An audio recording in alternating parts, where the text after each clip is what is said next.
Hello students, कैसे हो आप सब। आई होप आप सब अच्छे होंगे। तो आज मैं आपको इस वीडियो में बताने वाला हूँ बेसिक मैथ्स का कंप्लीट आंसर की, जो आपका एग्ज़ाम हुआ है आज 10 मार्च को, 10 मार्च। ओके, 10 मार्च यानी कि आज जो आपका पेपर हुआ है उसका पूरा कंप्लीट आंसर की मैं आपको इस वीडियो में बताऊंगा। वो भी किसका? मैथमेटिक्स बेसिक का। जिन बच्चों का बेसिक था उनका आंसर। बहुत सारे टीचर जो है वो स्टैंडर्ड का बताते हैं, केवल सॉल्यूशन बेसिक का नहीं बताते हैं वो। तो इस वीडियो में पूरा बेसिक का आंसर आपको मैं बताऊंगा। ओके, इसलिए चैनल को सब्सक्राइब कर लीजिए, क्योंकि आगे जो आपका एग्जाम होने वाला है कंप्यूटर एप्लीकेशंस का और आपका इंफॉर्मेशन टेक्नोलॉजी का, उसका मोस्ट इंपॉर्टेंट क्वेश्चन मैं आपको प्रोवाइड कराने वाला हूँ। इसलिए आप चैनल को सबसे पहले तो सब्सक्राइब कर लो। ओके, आपको बहुत ही इंपॉर्टेंट क्वेश्चन यहाँ पर मिलने वाला है, ठीक ना, इंफॉर्मेशन टेक्नोलॉजी, आईटी का और आपका ये कंप्यूटर का। ओके, इसलिए चैनल को सब्सक्राइब करना ना भूलें। तो देखिए, ये बेसिक का पूरा कंप्लीट आंसर की मैं आपको इस वीडियो में बताऊंगा। और जिन जिन बच्चों का स्टैंडर्ड मैथ है, ये स्टैंडर्ड मैथ, ओके, उनका भी पूरा कंप्लीट सॉल्यूशन मैंने वीडियो अपलोड कर दिया है, जा करके आप चैनल पर विजिट कीजिए और देख लीजिए। ओके, तो चलिए मैं आपको बताता हूँ बेसिक का कंप्लीट आंसर। ओके, मैं कैलकुलेशन नहीं बताऊंगा, सॉल्यूशन नहीं बताऊंगा, केवल आंसर मैं आपको बताते जा रहा हूँ। आप अपना जो है आंसर मैच कर लीजिए। ओके, चूँकि कैलकुलेशन करूंगा टाइम बर्बाद होगा, इसलिए आप सबसे पहले अपना आंसर मैच कर लीजिए कि आपका कितना सही हुआ है, कितना करेक्ट हुआ है, और कमेंट करके बताइएगा कि आपका कितना सही हुआ है। आप 100% बिल्कुल निश्चिंत रहिए, आपका सारा आंसर जो है बिल्कुल सही मिलेगा। ओके, तो चलिए क्वेश्चन नंबर 1 को हम लोग देखते हैं। PQ is tangent to the circle centred at O if OQ is 3 centimetre. देखिए, एक सर्कल है, OQ जो है ना वो हमारा 3 सेंटीमीटर दिया गया है, PQ इक्वल टू 5 सेंटीमीटर। ये PQ जो है वो 5 सेंटीमीटर है। Then OP is equal to, आपको OP का जो वैल्यू है ना वो आपको फाइंड आउट करना है। तो यहाँ पर ये देखिए, ये क्या है, रेडियस है और ये टेंजेंट है। रेडियस हमेशा टेंजेंट पर क्या होता है, परपेंडिकुलर होता है। तो ये हमारा यहाँ पर 90 डिग्री बनेगा, और 90 डिग्री का जस्ट ऑपोजिट में हाइपोटेनियस होता है। तो ये हाइपोटेनियस हो गया, ये परपेंडिकुलर हो गया, और ये बेस हो गया। अगर हम यहाँ पर पाइथागोरस थ्योरम का यूज़ करते हैं तो आपका आंसर जो है वो 4 सेंटीमीटर निकल कर आ जाएगा। तो इसका जो सही आंसर है वो ऑप्शन नंबर बी होगा, 4 सेंटीमीटर। क्वेश्चन नंबर 1 का कमेंट जरूर कीजिएगा आपने सही किया या नहीं किया है। क्वेश्चन नंबर 2 है यहाँ, which of the following depends on all observations of a given data. Okay, यानी कि इसमें से कौन सा ऐसा डाटा है जो केवल और केवल डिपेंड्स होता है ऑब्जर्वेशंस पर। तो इसका जो करेक्ट आंसर है वो हो जाएगा आपका option number B, mean. Mean पर जो है ना वो सारा डाटा जो है वो डिपेंड्स होता है, जितना भी ऑब्जर्वेशंस होते हैं। तो ऑप्शन नंबर बी जो है इसका सही आंसर होगा। अगला है question number 3, a quadratic polynomial having only 0 -2 is. इसमें से किसको हम सॉल्व करेंगे? तो जो पॉलिनोमियल्स है हमारा क्वाड्रेटिक पॉलिनोमियल, वो हमारा केवल और केवल, देखिएगा यहाँ पर ओनली लिखा हुआ है, ओनली -2 आएगा। ओनली क्या आएगा? -2 आएगा। तो इसका जो करेक्ट आंसर है वो ऑप्शन नंबर डी होगा, x + 2 का होल स्क्वायर। ओके, तो क्वेश्चन नंबर 3 का आंसर क्या हो जाएगा आपका? Option number D is a correct answer, x + 2 का whole square. Next question number 4 को चेक करते हैं। If sin A equal to cos A, sin A equal to cos A जो है वो दे रखा हुआ है। आपको क्या करना है? इक्वल करना है क्या? 1 - tan A अपॉन में 1 + tan A किसके इक्वल होगा? तो इसका जो सही आंसर है वो हो जाएगा 0। Option number C is a correct answer. Okay, अगर आपको इसका कैलकुलेशन भी चाहिए तो कमेंट करके बताइए। मैं पूरा जितना भी आपको क्वेश्चन बता रहा हूँ सबका कैलकुलेशन भी आपको अच्छे से, सॉल्यूशन भी आपको एक्सप्लेन करके बता दूंगा। ओके, पहले इस वीडियो में आप सबसे पहले क्या करो, अपना आंसर मैच कर लो कि आपने कितना सही किया है। ओके, चलिए नेक्स्ट क्वेश्चन नंबर 5 को चेक करते हैं।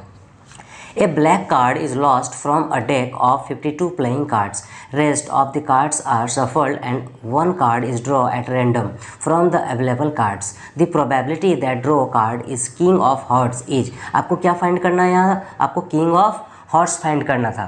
तो यहाँ पर इसका जो करेक्ट आंसर है वो ऑप्शन नंबर सी होगा, 1/51। ओके, नेक्स्ट क्वेश्चन नंबर 6 को चेक करते हैं। The point x, 0 divides the line segment joining the points -4, 5 and 0, -10 in the ratio. ये कौन से रेशियो में इसको डिवाइड करता है? तो इसका जो सही आंसर है वो 1:2 होगा। Option number D is the correct answer, 1:2।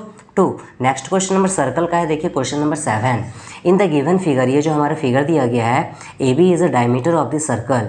A B जो है ना हमारा एक डायमीटर है विद द सेंटर ओ, और ओ क्या है? एक सेंटर है। C D is the tangent, ये सी डी जो है वो एक टेंजेंट है to the circle, so that angle A C D equal to 40 degree. A C D ये जो एंगल है वो 40 डिग्री बना रहा है। The value of C B A, CBA, यानी कि इसका जो वैल्यू है वो फाइंड आउट करना था। बहुत ही सिंपल क्वेश्चन है ये, आप इसको कैलकुलेट करोगे तो बिल्कुल ईजी वे में आपका आंसर जो है वो निकल कर आ जाएगा। तो इसका जो सही आंसर है वो ऑप्शन नंबर बी होगा, 40 डिग्री। नेक्स्ट है आपका क्वेश्चन नंबर 8 है, observe the given graph of polynomial p of x, the number of zeros of p of x is. Number of zeros आपको फाइंड करना था, एनसीईआरटी का क्वेश्चन है, इतना सिंपल क्वेश्चन। जितने जगह में ये कट करता है ना उतना जीरोज होता है। तो यहाँ पर देखिए एक्स एक्सिस को कितने जगह कट कर रहा है, ये 2 जगह में कट कर रहा है। तो इसका सही आंसर 2 हो जाएगा, option number D is the correct answer. बहुत आसान क्वेश्चन था ये। चलिए क्वेश्चन नंबर 9 को चेक करते हैं। कमेंट करके जरूर बताइएगा कि आपने कितना सही किया और कितना रॉन्ग किया। ओके, और चैनल को यार सब्सक्राइब कर लेना, क्योंकि चैनल छोटा है बट आपको आंसर बिल्कुल करेक्ट मिल रहा है यहाँ पर, इसलिए चैनल को सब्सक्राइब जरूर कीजिएगा। 2 dies are rolled together, 2 dies को रोल किया जा रहा है एक साथ में।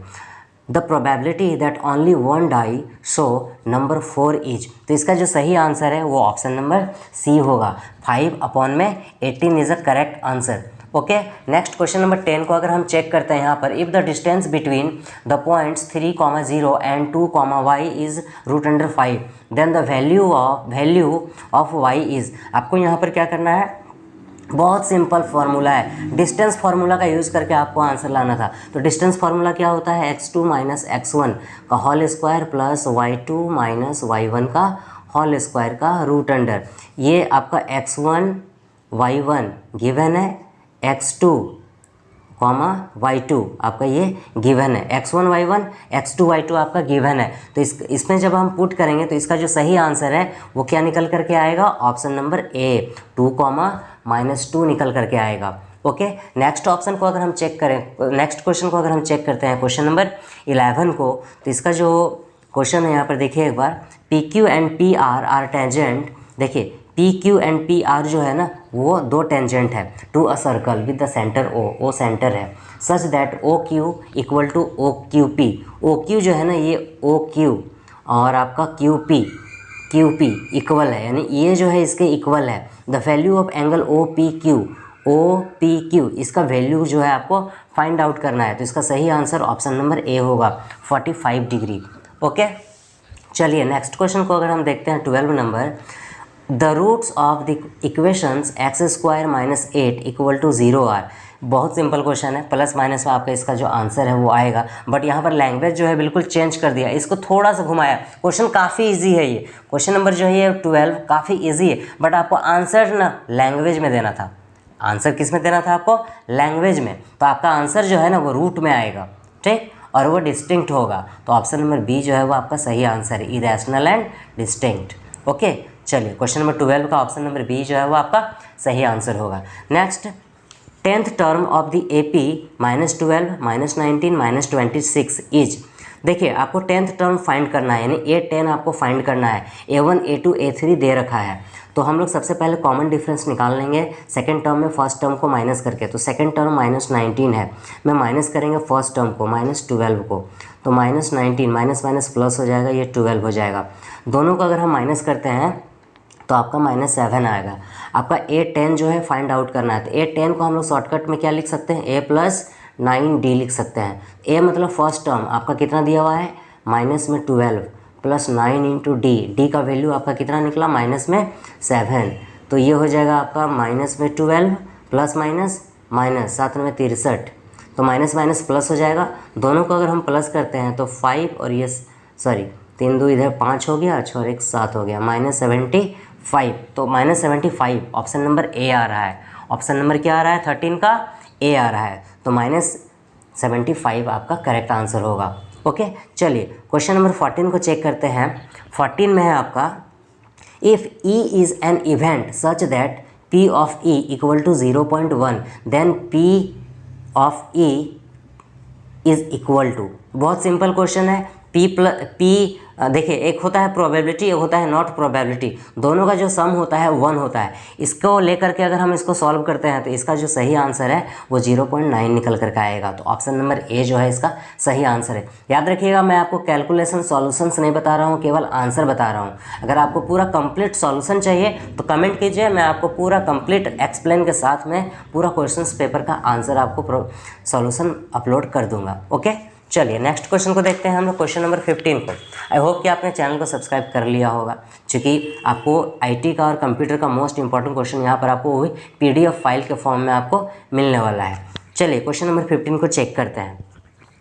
15 नंबर में है the largest possible cone is just fitted inside the hollow cube of edge 25 centimetre, the radius of the base of the cone is, इसका जो सही आंसर है ऑप्शन नंबर बी होगा 12.5 सेंटीमीटर। नेक्स्ट है आपका an arc of length L subtended an angle of 15 degree at the centre of a circle of radius 8.4 centimetre, the value of L is, तो इसका जो वैल्यू है ना आपको निकालना था, तो इसका सही आंसर जो है आपका क्या हो जाएगा option number B 2.2 centimetre. Okay, चलिए नेक्स्ट क्वेश्चन को हम चेक करते हैं। आपका 17 नंबर, द वैल्यू ऑफ के, आपको के का वैल्यू फाइंड आउट करना है, for which the roots of the quadratic equation 6x² + 4kx + k, A दे रखा है, बी दे रखा है, ए दे रखा है 6, बी दे रखा है 4k, सी दे रखा है k, are real and equal roots. Okay, तो इसका जो सही आंसर है वो 0 ही होगा। Okay, option number A is a correct answer. Next है आपका 18 नंबर, √2, अब ब्रैकेट में है, इंटू में √2 माइनस में 1 इज, ये कौन सा नंबर है, इसको जब हम सॉल्व करेंगे ना तो इसका जो सही आंसर है वो क्या निकल करके आएगा, an irrational number. Option number C जो है ना आपका सही आंसर होगा। ओके, चलिए हम लोग असर्शन और रीज़न वाले क्वेश्चंस को देख लेते हैं, जो कि 2 क्वेश्चन पूछा गया है आपका, बहुत ही सिंपल क्वेश्चन है।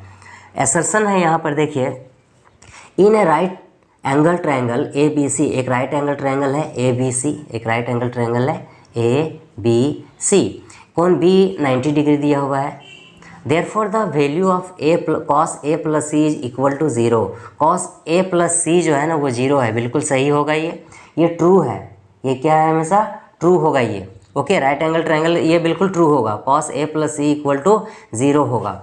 और रीज़न में क्या दिया गया है, A + B + C equal to 0 and cos 90 degree. ये बिल्कुल सिंपल है, क्योंकि एंगल सम प्रॉपर्टी जो है ना, तीनों एंगल का जो सम होता है वो हमेशा 180 डिग्री होता है, और cos हमेशा 90 डिग्री जो है वो 0 होता है। इसको अच्छे से रीज़न जो है ना असर्शन को अच्छे से एक्सप्लेन भी कर दे रहा है, तो ये भी ट्रू हो जाएगा। तो इसका जो सही आंसर है वो क्या हो जाएगा आपका, इसका सही आंसर आपका ऑप्शन नंबर ए हो जाएगा। Okay, option number A is a correct answer. और इसमें आपको मैं बता देता हूँ, असर्शन जो है वो रॉन्ग है और रीज़न जो है वो ट्रू है, तो इसका सही आंसर ऑप्शन नंबर डी होगा। तो ये पूरा कंप्लीट आंसर मैंने आपको बता दिया है। ओके, बाकी सेट का अगर आपको आंसर की चाहिए तो आप मुझे PDF फाइल बना करके मेल कर दीजिए, उसका भी कंप्लीट आंसर मैं आपको प्रोवाइड करा दूंगा। और चैनल को सब्सक्राइब जरूर कर लीजिएगा। मिलते हैं नेक्स्ट वीडियो में, थैंक यू।